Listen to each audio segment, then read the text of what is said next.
Grandmother is kicked out of her daughter's house by her son-in-law, but a talk with her children will change everything. Subscribe for more heartfelt stories. The soft golden light of the setting sun filtered through the curtains of the modest suburban home in Sacramento, California. Margaret Wilson, a 68-year-old woman with silver hair and deep-set wrinkles that spoke of a life filled with both joy and sorrow, sat motionless on the edge of her daughter's bed. Her weathered hands clutched a framed photograph, her trembling fingers tracing the outlines of familiar faces frozen in time. The house was eerily quiet, save for the muffled sobs coming from the living room downstairs. It had been a week since Margaret's world had been turned upside down, a week since she had lost her only daughter, Evelyn, to a sudden illness. The pain was still raw, a constant ache that threatened to consume her entirely. As she stared at the photograph, a snapshot of happier times with Evelyn, her husband Robert, and their 3 children, Margaret couldn't help but feel a twinge of resentment towards her son-in-law. Robert had always been distant, never fully accepting her presence in their lives. Now, in the wake of Evelyn's passing, that distance had morphed into something far more volatile. A soft knock on the door jolted Margaret from her reverie. "Grandma," a small voice called out. It was Emily, her eldest granddaughter, a spitting image of Evelyn at 14. Margaret hastily wiped away her tears and forced a smile. "Come in, sweetheart." Emily entered the room, her eyes red-rimmed and puffy. She climbed onto the bed and nestled against her grandmother's side. "I miss Mom," she whispered, her voice breaking. Margaret wrapped an arm around her granddaughter, pulling her close. "I know, darling. I miss her too, so very much." She pressed a kiss to the top of Emily's head, inhaling the familiar scent of her shampoo. "Your mother was the brightest light in my life, and now that light lives on in you and your siblings."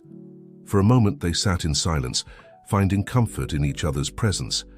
But their moment of peace was shattered by the sound of heavy footsteps ascending the stairs. Robert appeared in the doorway, his face a mask of grief and barely contained anger. "Emily," he said, his voice strained, "it's time for dinner. Go help your brothers set the table." Emily hesitated, looking between her father and grandmother. Margaret gave her a gentle nudge. "Go on, sweetheart. I'll be down in a minute." As Emily left the room, the tension between Margaret and Robert became palpable. Robert's gaze fell on the photograph in Margaret's hands, and his jaw clenched. "You need to stop living in the past, Margaret," he said, his voice low and controlled. "Evelyn is gone. Clinging to her memory like this, it's not healthy. For you, or for the kids." Margaret felt a surge of indignation. "Not healthy. Robert, it's barely been a week. We're all grieving. The children need time to process their loss, to remember their mother." Robert's composure began to crack. "What they need is to move forward, to establish a new normal. Your constant reminiscing, your attempts to keep Evelyn's presence alive in every corner of this house, it's suffocating them, it's suffocating me." "I'm their grandmother," Margaret retorted, her voice rising. "I'm trying to help them through this difficult time. They need love and support, not to be rushed into forgetting their mother." Robert's face flushed with anger. "You've always done this, Margaret. Always interfering, always thinking you know best. Even when Evelyn was alive, you were constantly overstepping, undermining our decisions as parents." Margaret stood up, her hands shaking. "How dare you? Everything I've ever done has been out of love for Evelyn and those children. I've only ever wanted to help." "Help?" Robert scoffed. "You call it help, I call it meddling. You've been a thorn in my side since the day Evelyn and I got married. Always hovering, always judging. Did it ever occur to you that maybe, just maybe, your help was more of a hindrance?" The words hit Margaret like a physical blow. She stumbled back, her legs hitting the edge of the bed. "Robert, I never meant to."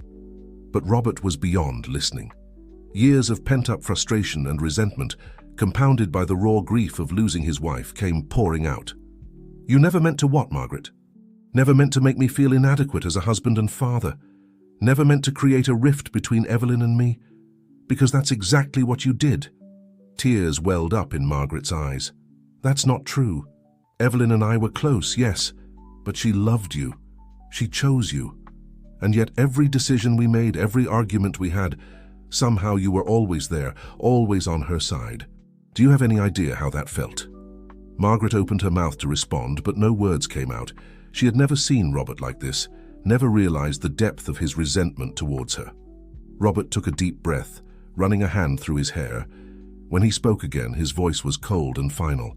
"I think it's best if you leave, Margaret. The children and we need space to grieve, to heal. Without your interference." Margaret felt as if the ground had disappeared from beneath her feet. "Leave? But where would I go? The children need me." "The children need stability, and right now your presence is disrupting that. I'm their father, I know what's best for them." Robert's tone left no room for argument. "You have until tomorrow morning to pack your things and go." With that he turned and left the room, leaving Margaret alone with the crushing weight of his words. She sank back onto the bed, clutching the photograph to her chest as silent sobs racked her body. Outside the window, the last rays of sunlight faded, plunging the room into shadows. As darkness fell, Margaret Wilson found herself facing a future she never could have imagined. Alone, cast out from the family she loved more than life itself, and utterly lost. The early morning sun cast long shadows across the streets of Sacramento as Margaret Wilson stepped out of the only home she had known for the past decade. Her weathered hands clutched a small suitcase containing the few possessions she had hastily packed in a daze of disbelief and sorrow. The weight of her situation bore down on her shoulders, making each step away from the house a monumental effort. As she reached the end of the driveway, Margaret couldn't resist one last glance back. Through the kitchen window, she caught a glimpse of Emily, her eldest granddaughter, watching her with tear-filled eyes. Margaret's heart clenched, and she raised a trembling hand in a weak wave before forcing herself to turn away. She couldn't bear to see the pain in Emily's face, knowing she was powerless to comfort her. With no clear destination in mind, Margaret began walking down the suburban street. The neighborhood was just beginning to stir, with early risers heading out for their morning jogs or walking their dogs. The normalcy of the scene felt surreal to Margaret, whose world had been shattered in the span of a few short days. As she walked, memories of happier times flooded her mind. Sunday dinners with Evelyn and the family, helping with homework at the kitchen table, tending to the garden while the children played in the backyard. Each recollection was a bittersweet reminder of what she had lost. "I should have seen this coming," Margaret murmured to herself, her voice barely above a whisper. "I should have realized how Robert felt. Maybe if I had—" Her thoughts were interrupted by the rumble of her stomach, a stark reminder that she hadn't eaten since the previous afternoon. The meager savings in her purse wouldn't last long, and the reality of her situation began to sink in. She was alone, with no home, no plan, and rapidly dwindling resources. As the morning wore on, Margaret found herself in the heart of downtown Sacramento. The streets were now busy with commuters rushing to work, barely sparing a glance for the elderly woman with the small suitcase. Margaret felt invisible, a ghost drifting through a world that had no place for her. Exhausted and disoriented, she stumbled into a small park and collapsed onto a bench. The suitcase fell from her grip, spilling its contents onto the ground. As she bent to gather her belongings, a wave of dizziness washed over her. "Are you all right, Mom?" a concerned voice asked. Margaret looked up to see a young woman in running gear kneeling beside her. I'm fine," Margaret stammered, her pride preventing her from admitting the truth. "Just a bit clumsy this morning." The woman helped Margaret collect her things, her brow furrowed with concern. "Are you sure? You look a little pale. Is there someone I can call for you?" Margaret's thoughts flashed to Emily, to her other grandchildren, but she pushed the image away. "No, dear. Thank you, but I'll be fine." As the young woman reluctantly continued on her way, Margaret was left once again with the crushing weight of her solitude. She had always prided herself on her independence, on being the rock that her family could rely on. Now she felt adrift, unsure of where to turn or what to do next. The day wore on, and Margaret found herself wandering the city streets, seeking shelter from the increasingly warm sun in the shadows of buildings. She stopped occasionally to rest on benches or in quiet corners of public buildings, always moving on when she felt the curious or pitying stares of passers-by. As evening approached, the reality of her situation became even more pressing. She had nowhere to sleep, no safe haven to retreat to. The thought of spending the night on the streets filled her with a terror she had never known before. It was then, in her darkest moment, that Margaret remembered a conversation she had overheard at her church's community outreach program. There was a shelter, they had said, that helped people who had fallen on hard times. With renewed purpose, she asked for directions from a kind-faced shopkeeper and set out for what she hoped would be a temporary refuge. The Sacramento Community Shelter was a nondescript building, its faded brick exterior belying the warmth and compassion found within. As Margaret approached the entrance, her steps faltered. This was so far removed from the life she had known, from the person she had always seen herself as. Entering this place felt like admitting defeat, like crossing a line she could never uncross. But as the sun dipped below the horizon and the chill of evening set in, Margaret knew she had no choice. Swallowing her pride, she pushed open the door and stepped inside. The interior was clean but sparse, with a small reception area leading to what looked like a communal dining space. A middle-aged woman with kind eyes looked up from the desk. "Can I help you?" she asked, her voice gentle. Margaret opened her mouth to speak, but found herself unable to form the words. How had it come to this? How had she, Margaret Wilson, ended up here, alone and in need of charity? The woman behind the desk seemed to understand without words. She stood up and came around to Margaret's side, placing a comforting hand on her arm. "It's okay," she said softly. "You're safe here. Let's get you settled in, and then we can talk about how we can help." As Margaret was led further into the shelter, she caught sight of her reflection in a window. The woman staring back at her seemed older, more fragile than she had ever seen herself before. But there was something else there too, a spark of resilience, a determination to survive. In that moment, as she followed the kind-hearted shelter worker, Margaret made a silent promise to herself. She would find a way through this. She would rebuild her life, and someday, somehow, she would find a way back to her family. But for now, she allowed herself to be guided to a small, clean bed in a room shared with other women who had fallen on hard times. As she sank onto the thin mattress, the physical and emotional exhaustion of the past days finally overtook her, and Margaret fell into a deep, dreamless sleep. Outside the shelter, the city of Sacramento continued to buzz with life, oblivious to the personal drama unfolding within its walls. And somewhere across town, in a house that no longer felt like home, a family grappled with the consequences of words spoken in anger and decisions made in haste.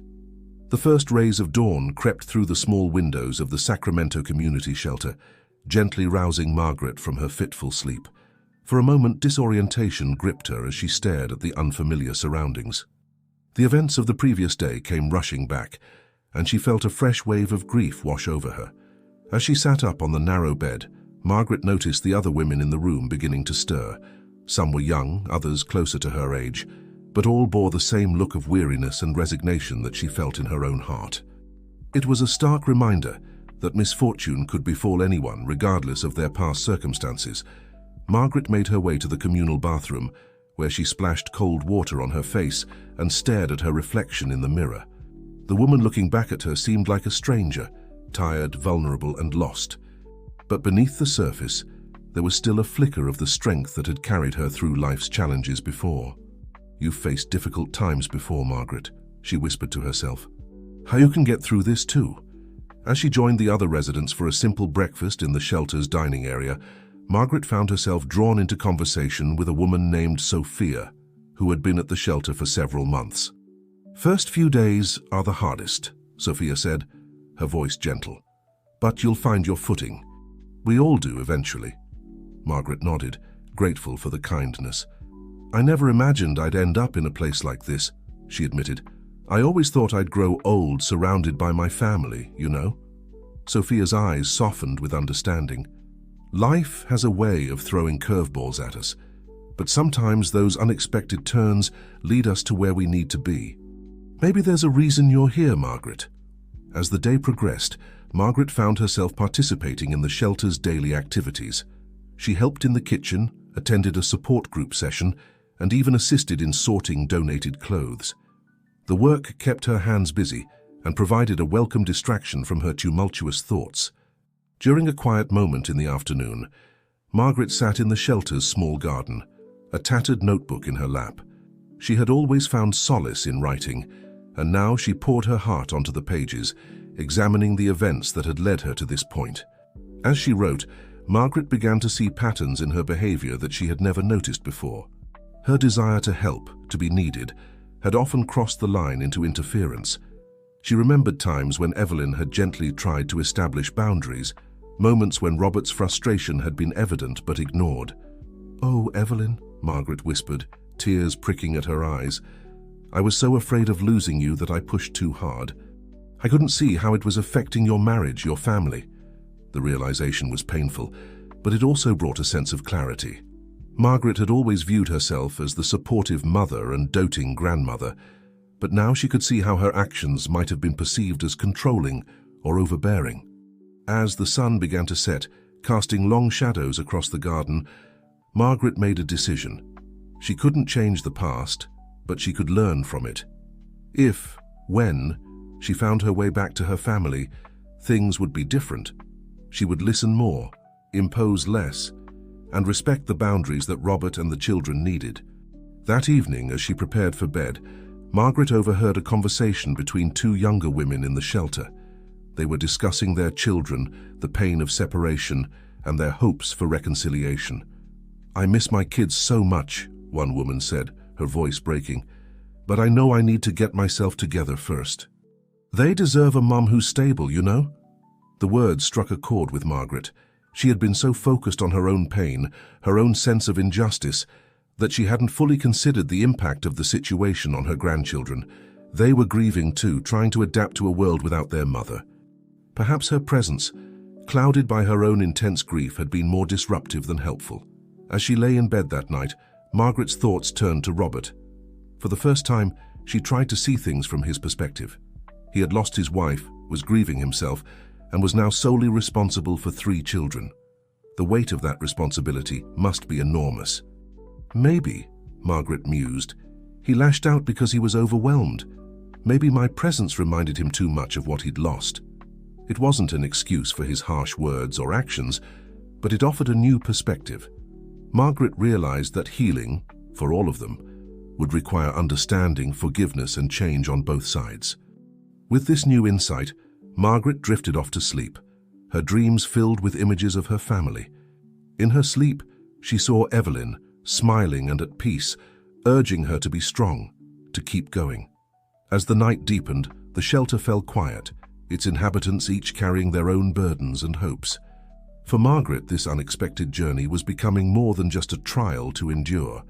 It was an opportunity for growth, for self-reflection, and perhaps for redemption.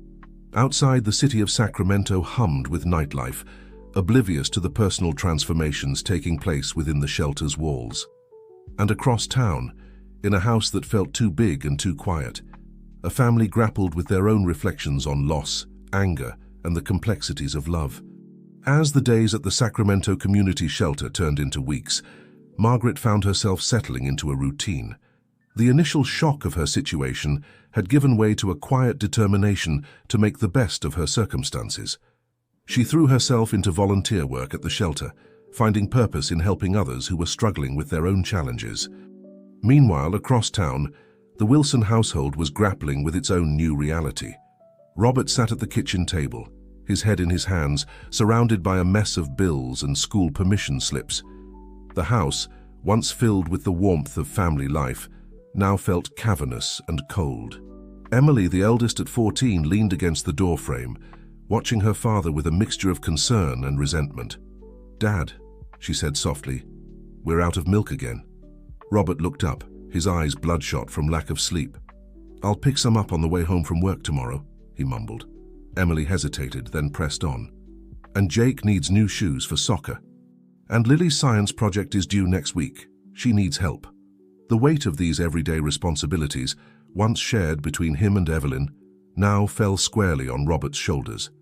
He felt overwhelmed, barely keeping his head above water. "I'll figure it out, Em," he said, trying to inject confidence into his voice. "Don't worry." But Emily wasn't finished. "And what about Grandma? When is she coming back?" The question hung in the air, heavy with unspoken emotions. Robert's jaw clenched, a mix of guilt and frustration washing over him. "Emily, we've talked about this. Grandma needed some time away." "You mean you sent her away?" Emily retorted, her voice rising. "On the day of Mom's funeral?" How could you do that? Robert stood up abruptly, his chair scraping against the floor. That's enough, Emily. Go to your room. As Emily stormed off, Robert sank back into his chair, the weight of his decisions pressing down on him. He recalled the look on Margaret's face as she left, hurt, confused, lost. Had he acted too hastily? The doubt that had been gnawing at him since that day grew stronger. Back at the shelter, Margaret sat in on a counseling session led by Dr. Amelia Chen, a volunteer therapist. The group discussed coping mechanisms for dealing with loss and major life changes. Remember, Dr. Chen said, her voice gentle but firm, it's okay to acknowledge your pain. But it's also important to look for the opportunities for growth in every situation. Margaret nodded, thinking of her own journey over the past weeks. She had begun to see how her well-intentioned but often overbearing presence might have strained her relationship with Robert. The realization was painful, but it also offered a path forward. After the session, Dr. Chen approached Margaret. You've been making great progress, Margaret. Have you given any thought to reaching out to your family? Margaret's heart clenched at the suggestion. I'm not sure they want to hear from me, she admitted. Dr. Chen smiled kindly. Sometimes the first step towards reconciliation is the hardest, but it's also the most important. Inspired by Dr. Chen's words, Margaret decided to write a letter to her grandchildren. She poured her heart onto the page, expressing her love, acknowledging her mistakes, and sharing her hope for the future. As she wrote, tears fell onto the paper, smudging the ink in places. Meanwhile, at the Wilson home, the strain of Margaret's absence was becoming increasingly apparent. Lily, the youngest at 8, burst into tears at dinner when Robert served store-bought cookies instead of the homemade ones Margaret used to make. Jake, the middle child at 11, had grown sullen and withdrawn. His grades were slipping and he'd started acting out at school. Emily, torn between anger at her father and worry for her siblings, tried to fill the gap left by both her mother and grandmother.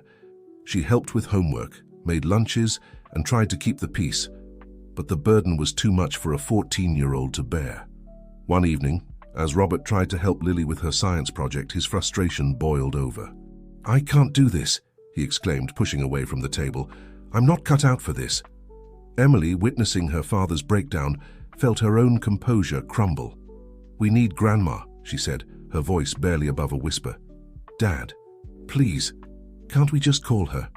Robert looked at his daughter, seeing the pain and longing in her eyes. For the first time, he allowed himself to truly consider the impact of his decision on his children. They hadn't just lost their mother, he had taken their grandmother from them as well. That night, after the children were in bed, Robert sat alone in the living room. His eyes fell on a family photo taken at last year's Thanksgiving.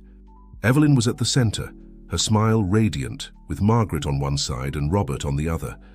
The children clustered around them, their faces full of joy. As he studied the photo, Robert's eyes filled with tears. He saw the love in Margaret's eyes as she looked at Evelyn, the protective way she had her arm around Emily. How had he not seen it before? Margaret's interference, as annoying as it had sometimes been, came from a place of deep love and concern for her family. In that moment, Robert made a decision. He reached for his phone, his hand trembling slightly as he dialed a number he thought he'd never call again. At the shelter, Margaret was preparing for bed when her phone rang. Her heart skipped a beat when she saw the caller ID. With a mix of trepidation and hope, she answered. Hello, Robert, she said, her voice barely above a whisper. There was a pause on the other end. Then Robert's voice, thick with emotion, came through. Margaret, I think we need to talk. As the conversation unfolded, both Robert and Margaret felt the first tentative steps towards understanding and reconciliation. They agreed to meet the next day to discuss the future. That night, in different parts of Sacramento, both Margaret and Robert lay awake, their minds filled with thoughts of family, forgiveness, and the possibility of a new beginning. The road ahead would not be easy, but for the first time in weeks there was a glimmer of hope on the horizon. The following morning dawned crisp and clear, a perfect Sacramento autumn day. Margaret woke early, her nerves on edge as she prepared for her meeting with Robert. She chose her clothes carefully, wanting to present herself as the strong, capable woman she was striving to become. rather than the lost soul who had stumbled into the shelter weeks ago. As she left the shelter, Margaret paused to thank Sophia and the other residents who had become her support system. Their encouragement bolstered her courage for the challenging conversation ahead. Across town, Robert was experiencing his own bout of anxiety. He had stayed up most of the night, rehearsing what he wanted to say, trying to find the right words to bridge the chasm that had grown between them. The children, sensing something significant was about to happen, were unusually quiet at breakfast. "Where are you going, Dad?" Emily asked as Robert grabbed his keys. Robert took a deep breath. "I'm going to meet with Grandma," he said, watching their reactions carefully. Lily's eyes lit up with hope, while Jake tried to hide his interest behind a mask of indifference. Emily, however, fixed her father with an intense stare. "Are you bringing her home?" "I don't know yet, sweetheart," Robert answered honestly. "But I'm going to try to make things right." As he left the house, Robert could feel the weight of his children's expectations on his shoulders. He knew that whatever happened today would shape their family's future. Margaret and Robert had agreed to meet at a small park near the shelter, neutral ground for both of them. As Margaret approached the agreed-upon bench, she saw Robert already there, looking as nervous as she felt. "Hello, Robert," Margaret said softly as she sat down, leaving a respectful distance between them. "Margaret," Robert nodded, his voice tight with emotion. "Thank you for coming." For a moment they sat in awkward silence, the weight of unspoken words hanging between them. Finally, Robert spoke. "I owe you an apology, Margaret," he began, his voice barely above a whisper. "What I did, sending you away like that, it was cruel and unfair." Margaret felt tears prick at her eyes, but she blinked them back. "Thank you, Robert. I appreciate that, but I owe you an apology too. I've had a lot of time to think, and I realize now how my behavior must have affected you and Evelyn over the years." Robert looked at her, surprise evident in his eyes. "You do?" Margaret nodded. "I always thought I was helping, being supportive. But I see now that I often overstepped, that I didn't give you and Evelyn the space you needed to be your own family." As they talked, the sun climbed higher in the sky, warming the bench where they sat. Slowly, haltingly, they began to unpack years of misunderstandings and resentments. Robert spoke of feeling judged, of the pressure of trying to live up to Margaret's expectations. "It was like I could never be good enough, never be the husband or father you thought Evelyn and the kids deserved." Margaret, in turn, shared her fears of losing her connection to her only child, of becoming irrelevant in her family's life. "After Evelyn's father passed, you and the children became my whole world. I was so afraid of losing that, I held on too tight." As they talked, a new understanding began to form between them. They saw each other not as adversaries, but as two people who loved the same family, who were both struggling with loss and change. "The kids miss you terribly," Robert admitted. "I thought I was protecting them, giving them stability, but I was wrong. They need you, Margaret. We all do." Margaret's heart swelled at his words, but she tempered her hope with caution. "If I come back, things need to be different. I need to respect your boundaries, your role as their father." Robert nodded. "And I need to be more understanding, more willing to accept your help and your place in our family.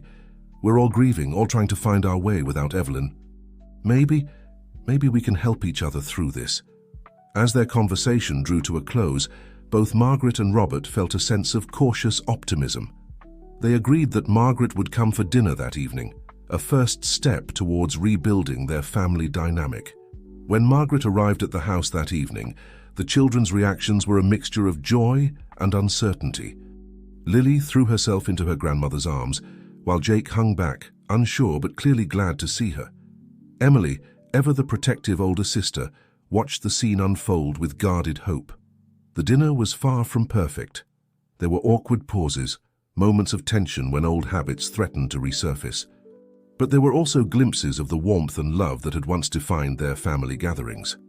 As Margaret helped clear the table, she and Robert shared a look of understanding. This was just the beginning of a long journey, but they were both committed to making it work. Later that night, as Margaret prepared to return to the shelter, they had agreed she would transition back gradually. She paused in the hallway. The wall was lined with family photos, including several of Evelyn. Margaret gazed at her daughter's smiling face, feeling a mix of sorrow and determination. "I'll make you proud, sweetheart," she whispered. "I'll be the mother and grandmother you always believed I could be." As she left the house, Margaret felt a sense of peace she hadn't experienced since Evelyn's passing. The road ahead would be challenging, but for the first time in weeks, she felt hope for the future. Back inside, Robert watched from the window as Margaret walked away. He felt a similar sense of cautious optimism. They had taken the first steps on a difficult journey, but together perhaps they could forge a new kind of family, one that honored Evelyn's memory while allowing each of them room to heal and grow. As the stars began to twinkle in the Sacramento sky, both Margaret and Robert reflected on the day's events, each silently promising to do better, to be better, for the sake of the family they both loved so dearly. The weeks following Margaret and Robert's reconciliation were marked by a delicate dance of adjustment and compromise. Margaret began spending more time at the Wilson home, gradually reintegrating herself into the family's daily life. However, she was careful to maintain her connections at the shelter, recognizing the valuable perspective she had gained there. One sunny Saturday morning, Margaret arrived at the house to find Robert struggling with a pile of laundry in the living room. Without a word, she began folding clothes alongside him, their movements falling into a comfortable rhythm. "Thanks," Robert said softly, the simple act of shared housework speaking volumes about their evolving relationship.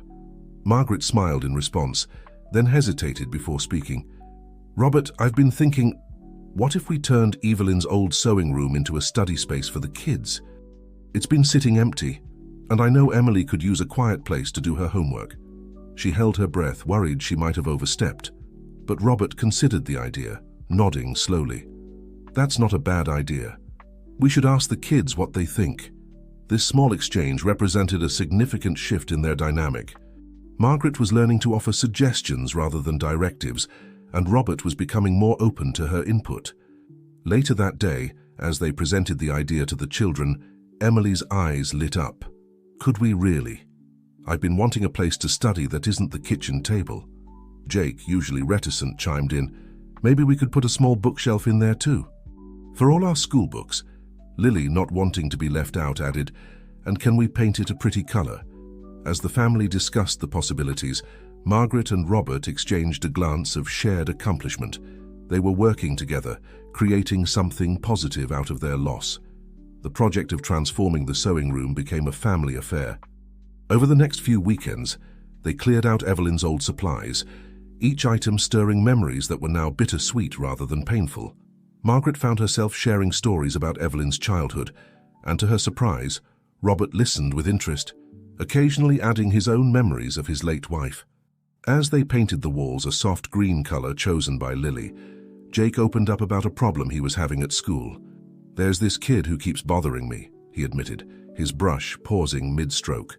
Robert stepped down from his ladder, giving his son his full attention. "What's been happening, buddy?"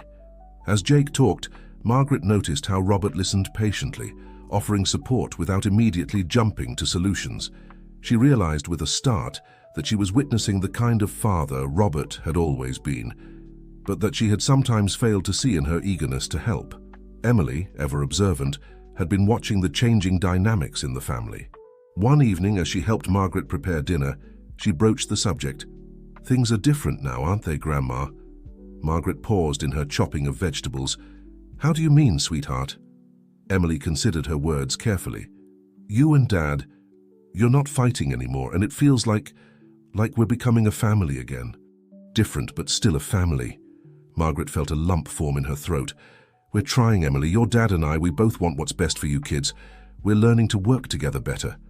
Emily nodded, then asked the question that had been on her mind for weeks. "Are you going to move back in with us?"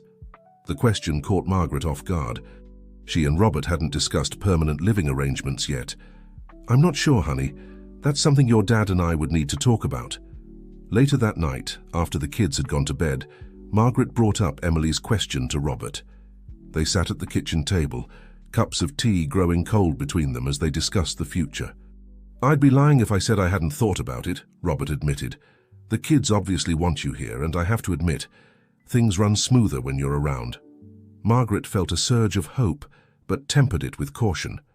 "It's a big decision, Robert," We've made a lot of progress, but living together full-time, that's a whole different level. Robert nodded, understanding the weight of the decision. What if we tried it out? You could stay here for a couple of weeks, see how it goes. No pressure, just a trial run.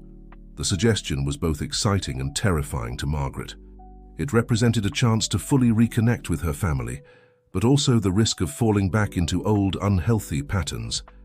I think that could work, she said slowly. But we'd need to set some ground rules, for both of us. They spent the next hour outlining their expectations and boundaries. Robert emphasized his need to be respected as the children's primary caregiver, while Margaret stressed the importance of open communication and mutual support. As their conversation wound down, Robert looked at Margaret with a mix of gratitude and apology. I never thought we'd be here, you know. After everything that happened, I'm glad we found a way back to being a family. Margaret reached across the table, squeezing Robert's hand. Evelyn would be proud of us, she said softly. She always believed in the power of family. That night, as Margaret prepared to leave, still staying at the shelter until their trial run began, she paused in the hallway.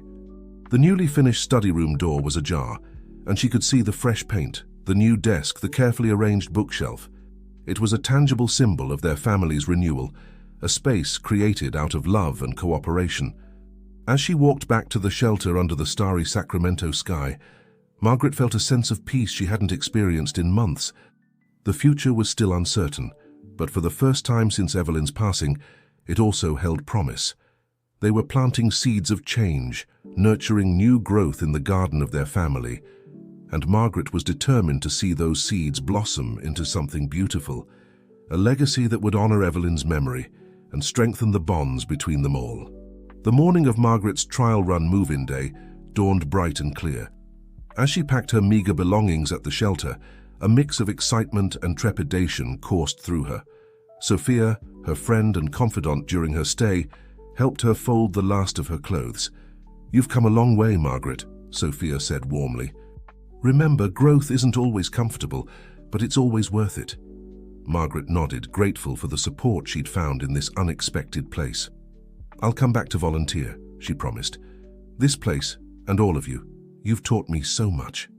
As she arrived at the Wilson home, Margaret was greeted by the sight of her grandchildren waiting eagerly on the porch. Lily ran to her, enveloping her in a tight hug.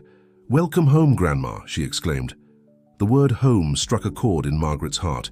It was what she'd longed for, but she reminded herself that this was still a trial, a delicate experiment in family dynamics. Robert appeared in the doorway, a tentative smile on his face.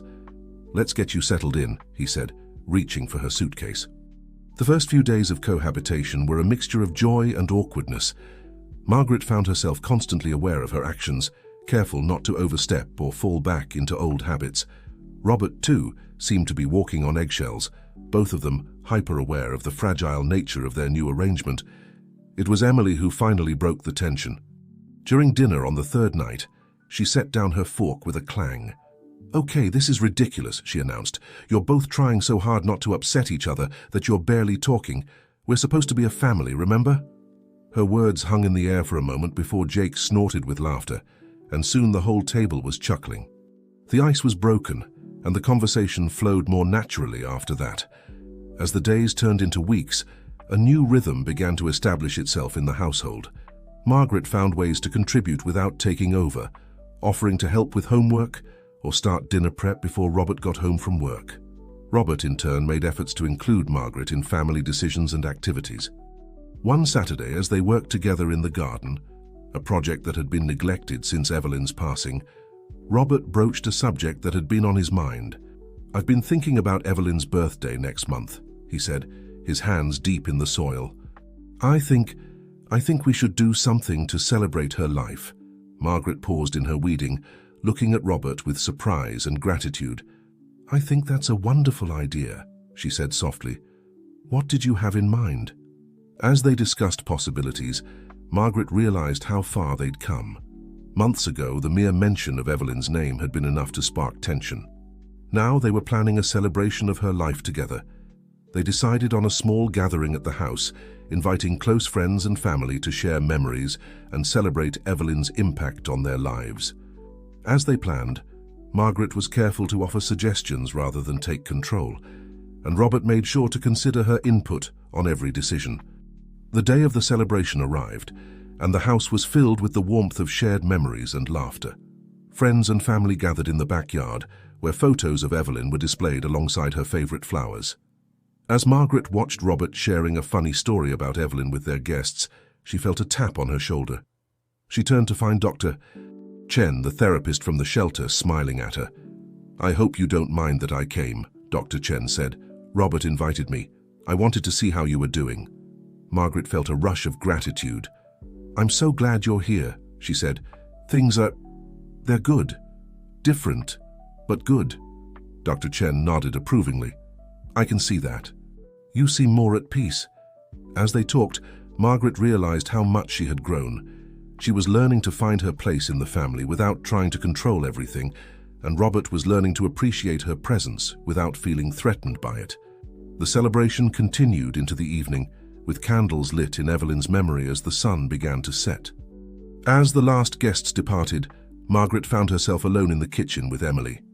"Mum would have loved this," Emily said, her eyes shining with unshed tears. Seeing everyone together, happy, Margaret pulled her granddaughter into a hug. "She would have," she agreed. "And she'd be so proud of you, of all of us, for how we've come together." Later that night, as Margaret prepared for bed in what had become her room, she heard a soft knock at the door. It was Robert. "I just wanted to say thank you," he said, "for today, for everything. I know this hasn't been easy, but I'm glad you're here." Margaret felt a lump in her throat. "Thank you for letting me be here," she replied, "for giving us this chance."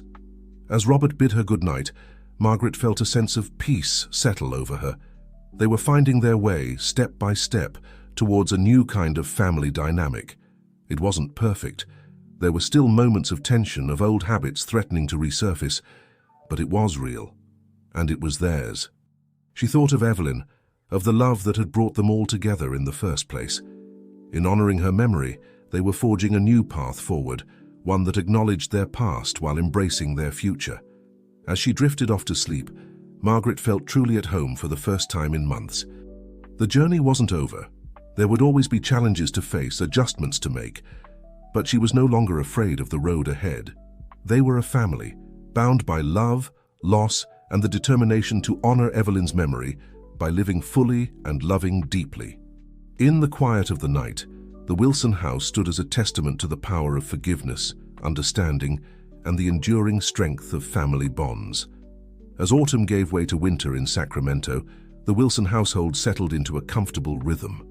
Margaret's presence had become an integral part of their daily lives, filling gaps they hadn't even realized existed.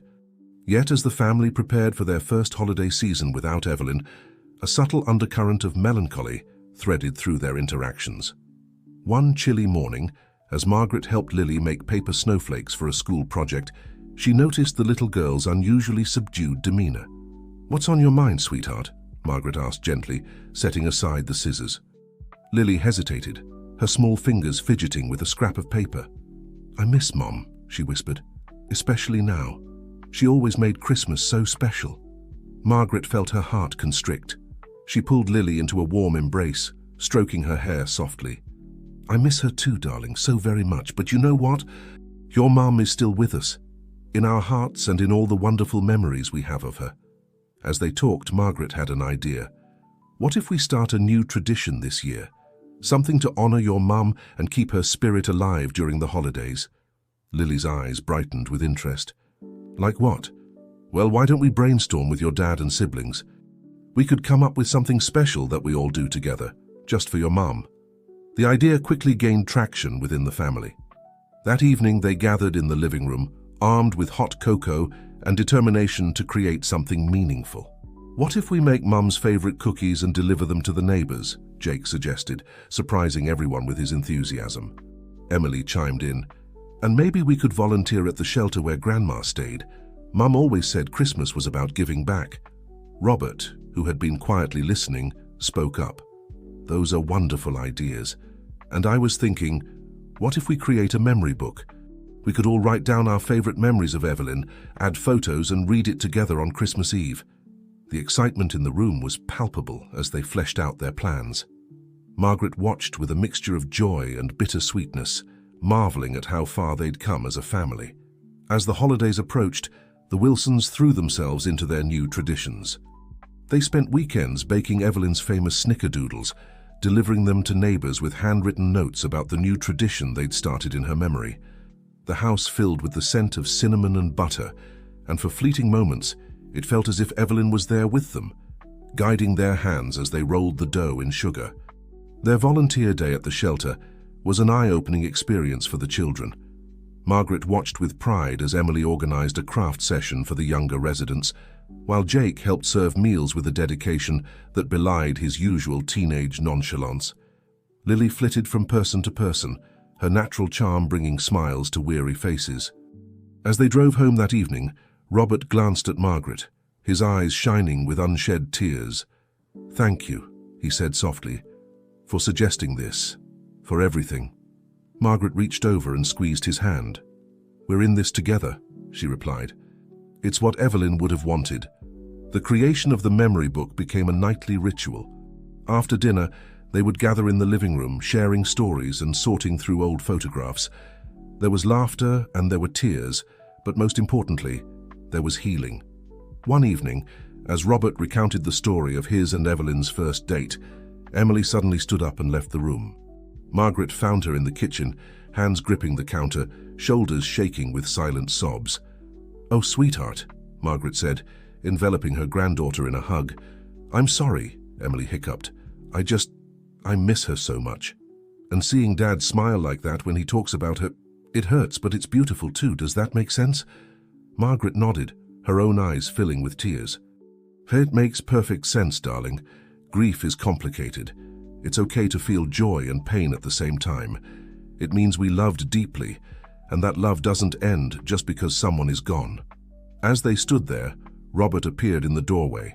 Without a word, he joined the embrace, holding his daughter and mother-in-law close.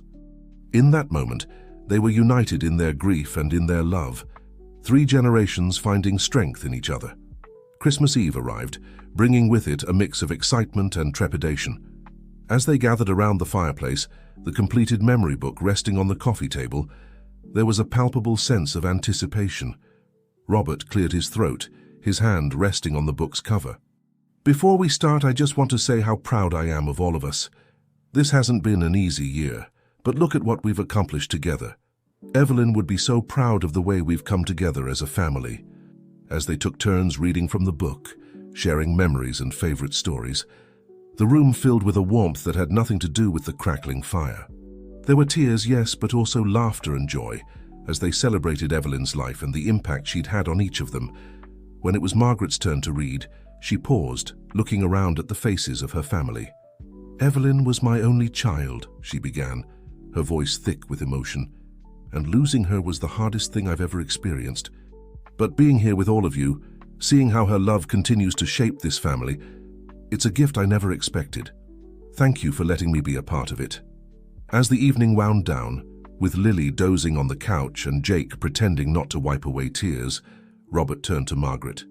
"You know," he said quietly, "I think it's time we made this arrangement permanent. If you want to, that is." Margaret felt a surge of emotion. "Are you sure?" she asked, hardly daring to believe it.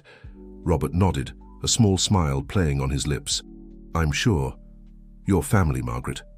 This is your home." As they sat there, surrounded by the warmth of family and the memories of Evelyn, Margaret felt a sense of peace settle over her. They had weathered the storm of loss and come out stronger, forging new bonds and honoring old ones. Outside, a light snow began to fall, dusting Sacramento in a rare white Christmas. As the family gathered at the window to watch, Margaret silently thanked Evelyn for the love that had brought them all together, and for the strength that would carry them forward into whatever the future might hold. As spring blossomed in Sacramento, bringing with it a sense of renewal, the Wilson household buzzed with an energy that had been absent for far too long. The anniversary of Evelyn's passing loomed on the horizon, but instead of the dread that might have accompanied it months ago, there was a quiet determination to honor her memory in a meaningful way. Margaret stood in the kitchen, surveying the chaos of flour-covered counters and mixing bowls. She and Lily had spent the morning baking for the upcoming memorial picnic they had planned in Evelyn's favorite park. The house was filled with the comforting aroma of cinnamon and vanilla, scents that brought back a flood of memories. "Grandma," Lily called from the living room where she was putting the finishing touches on a photo collage, "do you think Mom would like what we're doing?" Margaret smiled, wiping her hands on her apron as she joined her granddaughter. "I think she would love it, sweetheart. Your mom always believed in celebrating life, even in the face of sadness." As they worked side by side, Margaret marveled at how far they had come.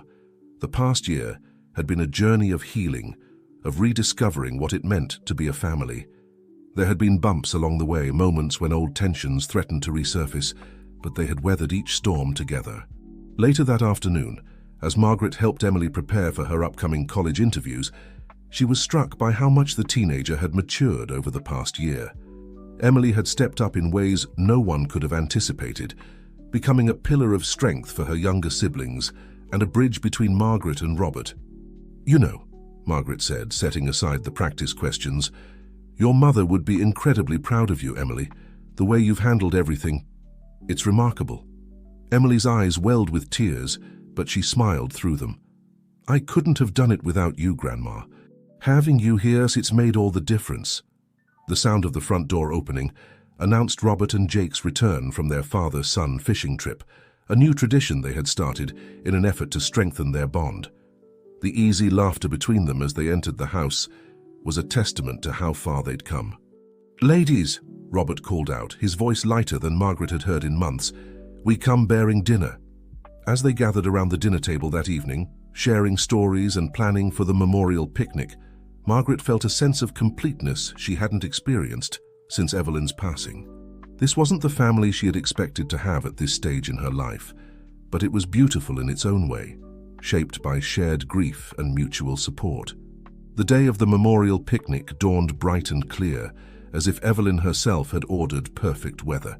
The park was alive with the sounds of laughter and conversation as friends and family gathered to celebrate her life. Margaret watched as Robert effortlessly moved between groups, sharing stories and ensuring everyone felt welcome, a far cry from the withdrawn, angry man he had been a year ago. As the afternoon wore on, Margaret found herself sitting on a blanket with Dr. Chen, who had become not just a therapist but a friend to the family. "I have to say, Margaret, Doctor," Chen remarked, gesturing to the scene around them, "this is remarkable progress. How are you feeling about everything?" Margaret took a moment to consider her answer. "Grateful," she finally said, "and a little bit in awe, to be honest. A year ago, I couldn't have imagined this. We were all so lost, so angry. But now," she trailed off, watching as Jake helped Lily fly a kite, their laughter carrying across the park. Dr. Chen nodded understandingly. "Grief has a way of either tearing families apart or bringing them closer together. You've all done the hard work of choosing the latter." As the sun began to set, casting a warm glow over the gathering, Robert called everyone's attention. He stood beneath Evelyn's favorite tree, a small box in his hands. "Thank you all for being here today," he began, his voice strong and clear. "A year ago, we lost someone irreplaceable. Evelyn was the heart of our family, and losing her, well, it nearly broke us." He paused, his eyes finding Margaret's in the crowd. She gave him an encouraging nod. "But Evelyn always believed in the power of love and family," Robert continued. "And in her memory, we found a way to honor that belief. We've learned to lean on each other, to communicate, to forgive. We've become the family she always knew we could be." Opening the box, Robert revealed a collection of small paper lanterns. "Evelyn loved these," he explained. "She always said they represented hopes and dreams taking flight. So today, in her memory, we're going to send our love and our gratitude skyward." As the lanterns were distributed, Margaret helped Lily write a message on hers. "What do you want to say to your mom?" she asked gently. Lily thought for a moment before carefully printing, "I love you, Mom. Thank you for giving us Grandma." Margaret felt her heart swell with emotion. As they prepared to release the lanterns, Robert came to stand beside her, Emily and Jake joining them. Together, as a family, they watched their lanterns join dozens of others, rising into the twilight sky in a breathtaking display of light and love. "We did it, Evelyn," Margaret whispered, tears streaming down her face. "We found our way back to each other." As the last lantern disappeared from view, Robert turned to Margaret. "Thank you," he said simply, enveloping her in a hug. "For everything." Margaret returned the embrace, feeling the love and acceptance of her family surrounding her. This wasn't the end of their journey. There would always be challenges to face, memories to cherish, and a future to build together. But as she stood there, surrounded by the people she loved most in the world, Margaret knew that whatever came next, they would face it as a family. The Wilson family had come full circle, emerging from the depths of grief to find a new kind of happiness. And somewhere, Margaret was certain, Evelyn was smiling down on them, her love continuing to guide and unite them in ways they were only beginning to understand. As night fell and the stars began to twinkle overhead, the family walked home together, their steps in sync, their hearts full of love and hope for the future. They had honored Evelyn's memory not just through remembrance, but by embodying the love and unity she had always cherished. And in doing so, they had found their way home, to each other and to themselves.